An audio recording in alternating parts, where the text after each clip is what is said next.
How did it happen with you too? I exclaimed as I walked in from work, only to find my husband and son sprawled on the living room floor. What's wrong? I rushed to their side, panic rising in my chest. They were both in the midst of a seizure, struggling to breathe. Without hesitation, I dialed for paramedics, and they were swiftly transported for treatment. As we rushed to the hospital, I was bombarded with questions, but all I could offer were fragmented observations. I was as clueless as anyone about what had caused this sudden collapse. In the hospital, as the doctors tended to them, I was ushered into a separate room, heart pounding with dread. "Are they okay?" I asked, desperation lacing my voice. "They'll be fine," the doctor assured me, especially Ben. The gravity of the situation hit me like a ton of bricks. My strength seemed to evaporate at the doctor's words. From that moment, I was thrust into a whirlwind of uncertainty. My name is Laura, and for the past 5 years, I've been married to Mark, living with our son Ben. I met Mark during my days as a post office clerk. He frequented the office to send out his handmade items for sale on a flea market app. What began as mere clerical exchanges gradually evolved into conversations, and soon I learned his name. After one routine transaction, Mark left me a piece of paper, hastily scrawled with his phone number. I hesitated, unsure of what to do. Eventually, curiosity won over, and I dialed the number. "Hello?" His voice on the other end was a mix of surprise and anticipation. "Is this Laura?" he asked. "Yes, it's me. Did you give me your number?" I couldn't help but chuckle. I had been jittery before making the call, but somehow those nerves dissipated as soon as we began talking. Before I knew it, an hour had flown by, and Mark casually asked me out on a date for the following week. "Next week sounds perfect," I replied, feeling a surge of excitement. "I'm looking forward to it." And so our dates became a regular occurrence. With each outing, we grew closer, our connection deepening organically. It wasn't long before our companionship blossomed into something more meaningful. There were no grand declarations of love, just a gradual understanding between us. When I was 26 and Mark was 28, he proposed. My response was an enthusiastic yes. I envisioned a blissful married life ahead of us, but reality had other plans. "I'm glad your parents were so welcoming," Mark remarked as we walked towards my childhood home. "I hope mine will be too." "I'm not so sure about that," I admitted, "but let's hope for the best." As we entered, my parents greeted us warmly, offering their congratulations. It was a heartwarming moment until my sister, Mia, appeared. "Did you forget to tell Mr. Mark about me?" she teased, catching me off guard. "I'm sorry, I should have explained," I stammered, feeling a pang of guilt for not preparing Mark. Once the confusion was cleared up, pleasantries were exchanged, but little did I know, this encounter would unravel into a nightmare. Afterwards, my sister and I discussed the situation. Our relationship had never been particularly close, especially after I left home to support our ailing mother. I had sacrificed my education fund for her medical expenses, a decision she couldn't comprehend. I harbored no regrets about the choice I made. Sacrificing my education fund for my mother was a decision I stand by. However, Mia didn't take kindly to it. That moment became a turning point in our relationship. Despite having walked similar paths until then, from that juncture, we drifted apart. Our communication dwindled, and we seldom kept in touch, even during occasional visits home. We made a point to avoid each other as much as possible. That dynamic remained unchanged, yet strangely, she seemed genuinely pleased about my marriage. "I thought this might break the ice," I remarked, attempting to lighten the tension. "That's nice. I wish I could find someone like Mark," Mia responded. She mused wistfully. "I'm sure you'll meet someone wonderful," I reassured her, but her response caught me off guard. "Actually, I think he may have already appeared," she hinted with an enigmatic smile that lingered in my mind. And so, our married life began. With the arrival of our son, We reached the pinnacle of happiness. However, as time passed, subtle changes crept into our lives. Mark started coming home unusually late and began venturing out more frequently, even on holidays. Then tragedy struck. Upon returning from work one day, I found both my husband and son lying unconscious in the living room. Panic surged through me as I rushed to their side, calling for help.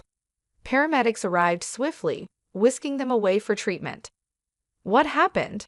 I asked frantically as they were taken to the hospital. "I don't know," I confessed, my mind reeling with fear and confusion.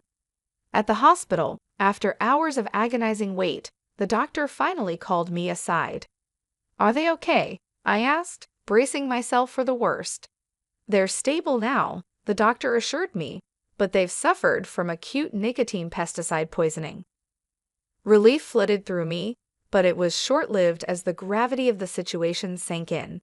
Caught in a whirlwind of emotions, I found myself grappling with an unexpected turn of events. "I'm sorry," I mumbled, struggling to process the ordeal. I was taken aback by the diagnosis. "What is acute nicotine pesticide poisoning?" I inquired, my voice trembling with worry. "It's a poisoning caused by ingesting an ingredient found in pesticides," the doctor explained. Symptoms include dizziness, convulsions, and difficulty breathing. Dread gripped me as I absorbed the severity of the situation. The doctors bombarded me with questions, probing for any clues about what could have caused it, but I was at a loss. I couldn't even recall what they had eaten before I arrived home. They were admitted to the hospital for further examination, but the next day brought a new wave of distress. Police officers arrived at our home. "What's going on?" I demanded, my heart racing with anxiety. "This case appears to be more than just an accident," one officer stated. "We'll be investigating it as a potential crime." "Can you tell us exactly how you found them?" Their scrutinizing gazes made me uneasy. It was clear they harbored suspicions, though I couldn't fathom why. Nevertheless, I cooperated with their inquiries, hoping to dispel any doubts. During the search, an officer discovered pesticides in our trash can. "I don't know anything about this," I protested, genuine confusion clouding my mind. "I don't remember buying it." Despite my protests, I was escorted to the police station for further questioning. I reasoned that fleeing would only deepen their suspicions. At the station, they took my fingerprints, which were later matched to those found on the pesticide container. I was detained pending the results. Anxiety gnawed at me as I awaited the outcome. When the results came back, the officer's words struck me like a blow. "Your fingerprints matched those on the pesticide," he declared. "You're now a suspect in an attempted murder case." I was stunned. How could this be? I couldn't comprehend why my fingerprints were on the pesticide, let alone why I would harm my own family. As I sat in the interrogation room, my mind raced with confusion and fear. The interrogation stretched on, each question digging deeper into my actions on that fateful day. It started like any other day. I began, my voice trembling. I went to work at the post office as usual. After my usual lunch at a nearby cafe, which lasted about an hour, I returned home. I recounted to the officer. He seemed satisfied, but then he asked about the day before. That afternoon, I went to a nearby supermarket and bought a cake. I explained. After that, I went straight home. The officer then presented me with a laptop. "Take a look at this," he said, showing me a video clip from a surveillance camera at a store. In the footage, a woman stood in front of a shelf stocked with pesticides. "Is that not you in the video?" the officer inquired. My heart skipped a beat as I scrutinized the screen. "What is this? Wait, it's me," I gasped, but then realization dawned on me. "No, wait, this is not me." The officers exchanged incredulous glances. "Are you sure?" one asked cautiously. I pointed to the screen, noticing a detail. "Look here," I urged, indicating a mole near the woman's mouth. "I don't have a mole. This isn't me. It's my twin sister, Mia." The revelation stunned even the police. "Your twin sister," they echoed in disbelief. As they reviewed the evidence, they found footage of me at the supermarket, wearing the same clothes as the woman in the video. However, no one outside my family would know if I had left the house dressed like that. It all makes sense now, I murmured, realization dawning on me. Concern flooded me as I realized the implications. What has happened to my husband? I inquired anxiously. If he's out of the hospital and back home, please check on him immediately. I believe he's been seeing my sister. The officer looked taken aback. How can you be so sure? Taking a deep breath, I explained, because they're having an affair. They're trying to frame me. But your husband is a victim too, isn't he? That way, suspicion would be diverted. The gravity of the situation seemed to dawn on the police. We'll need to investigate further, the officer conceded. I understand, I replied, but please check on both of them. It'll reveal everything. I understood that I was being detained.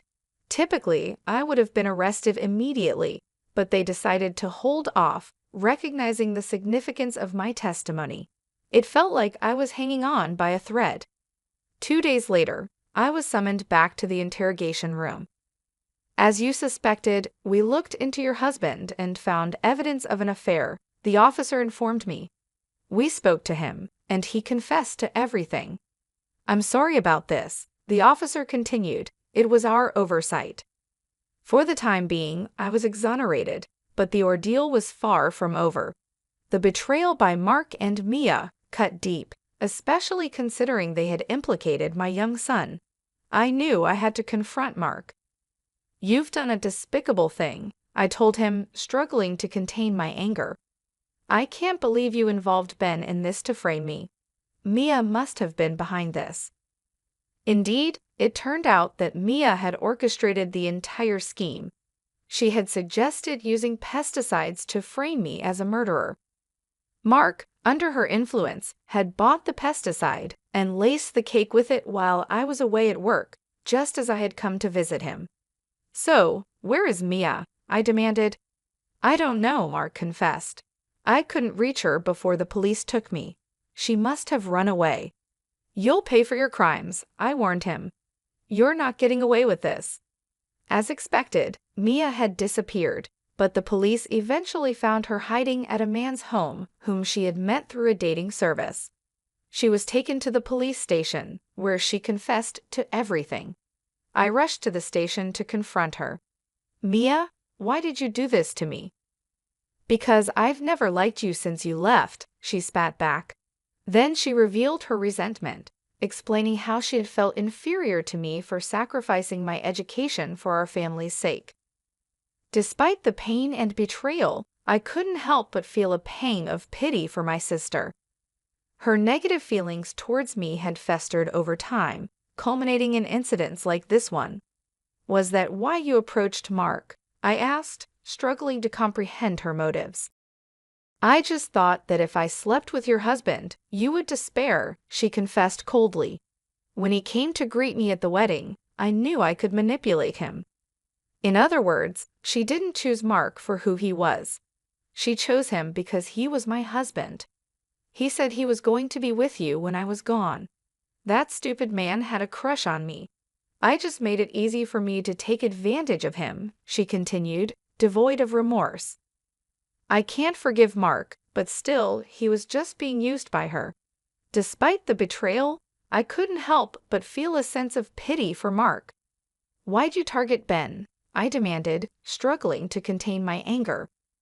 Of course, it's because he's your son, she retorted callously, confirming my suspicions. Well, whatever the reason, what you did is unforgivable. You'll pay for it for the rest of your life, I vowed, my voice trembling with anger. With those words, she was taken away. The trial of Mark and Mia commenced. My husband was accused of framing me for attempted murder and faced numerous charges. In the end, he was sentenced to prison, including the payment of alimony. Mia, too, faced trial, and despite her confession, she would serve her sentence. However, even if they atoned for their crimes, the scars of their actions would linger. They would forever be labeled as ex-convicts. Meanwhile, my parents offered to move in with us. "Would you and Ben like to come live with us?" my mother proposed. "I think your mom would be happy if you did." Though hesitant at first, I accepted her offer for my mother's sake, who was exhausted from the ordeal. With my mother's recovery and Ben's cheerful presence, our new life together began. From now on, the four of us would reside in a new house, finding happiness together. Months had passed since the trials of Mark and Mia concluded, but the emotional scars were still fresh. Although justice had been served, the betrayal I experienced left deep wounds that weren't easy to heal. Ben, though young, had sensed the tension, and his once bright smiles had dimmed in the aftermath of the ordeal. Living with my parents had provided some stability, but it was clear that both Ben and I needed time to recover from everything that had transpired. I knew that healing wasn't just about moving forward physically, it was about finding peace within myself. One day, as I sat on the porch watching Ben play with his toys, my mother joined me. She handed me a cup of tea, her eyes soft with understanding. "How are you holding up?" she asked quietly, her gaze following Ben as he ran around the yard. "I'm trying, Mom," I sighed. "But it's hard. Every time I look at Ben, I think about how close I came to losing him, how Mark and Mia almost destroyed our lives." She placed a comforting hand on my shoulder. "Healing takes time. You've been through so much, but you're strong, Laura. And you've got Ben. You're his rock now. He needs you more than ever." Tears welled up in my eyes. I just don't know how to explain all of this to him. He's too young to understand. "He doesn't need to understand everything right now," my mother replied softly. "But he needs to see you happy, see you rebuilding. That will give him the security he craves." Her words stayed with me long after that conversation. I knew I had to create a new foundation for Ben and me, one that wasn't tainted by the shadows of the past. But how could I find that peace when the betrayal still haunted my every thought? One afternoon, while organizing some old boxes, I came across a family photo from before everything fell apart. It was a picture of Mark, Ben, and me, taken during one of our happier times. I stared at it for a long moment before feeling a surge of anger. This man had once been my partner, someone I trusted with my life, and yet he had betrayed me in the worst possible way. In a fit of frustration, I almost ripped the photo apart, but then I stopped myself. Tearing apart memories wouldn't erase the pain, nor would it help me heal. What I needed was acceptance. Mark's betrayal was part of my past, but it didn't define my future. The photo reminded me of one important truth: I had survived. As time passed, I slowly began to rebuild my life. I enrolled Ben in a new school, hoping the change would give him a fresh start as well. I also started looking for a new job. Working at the post office felt like a reminder of the life I used to have, so I began exploring other options, something that would bring me joy, something that would allow me to focus on my future. During this time, I found comfort in small, everyday moments, like cooking dinner with my mother or watching my father play with Ben. These simple acts grounded me, reminding me that life, despite its challenges, still had beauty in it. One evening, as I tucked Ben into bed, he looked up at me with his innocent eyes. "Mommy, why don't we see Daddy anymore?" he asked, his voice soft and curious. My heart clenched. I had been dreading this question, unsure of how to respond in a way that wouldn't hurt him. "Ben," I began gently, sitting down on the edge of his bed. "Daddy made some bad choices, and because of that, he can't be with us right now. But that doesn't change how much I love you or how much Grandma and Grandpa love you." He looked thoughtful for a moment, then nodded. "Okay, but you'll always be here, right?" I smiled, brushing a hand through his soft hair. "Always." As Ben drifted off to sleep, I realized that while I couldn't control everything that had happened, I could control how I moved forward. For Ben's sake, and for mine, I needed to keep going. In the months that followed, I made strides in reclaiming my independence.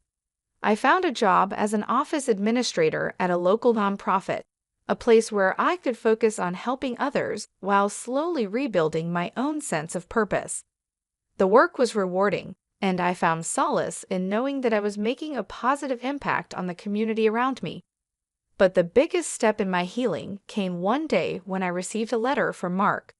It had been nearly a year since the trial, and this was the first time he had reached out to me. I hesitated to open it, unsure of whether I was ready to hear from him. But curiosity got the better of me, and with trembling hands, I unfolded the paper. In the letter, Mark apologized for everything: his betrayal, his actions, and the harm he had caused to both Ben and me. He admitted his guilt and expressed regret for the choices he had made. But he also asked for forgiveness, not to excuse his actions, but to give both of us a chance to move on. I stared at the letter for a long time, feeling a whirlwind of emotions. Forgiveness wasn't something that came easily, and I wasn't sure if I was ready to offer it. But as I sat there, reflecting on everything that had happened, I realized that forgiving Mark wasn't about absolving him of his mistakes. It was about freeing myself from the anger and pain that had weighed me down for so long. That night, I wrote back to him. My letter wasn't filled with forgiveness, but with the acknowledgement that we both needed to move on. I wished him well, but made it clear that our lives had diverged. Ben and I were creating a new path, one that no longer included the shadows of the past. As the weeks turned into months, I noticed a change in myself. The pain that had once consumed me began to fade, replaced by a quiet strength. I had survived the worst and come out on the other side. And as I watched Ben grow and thrive, I knew that we were both healing, slowly but surely. Our new life was far from perfect, but it was ours, and in the end, that was all that mattered.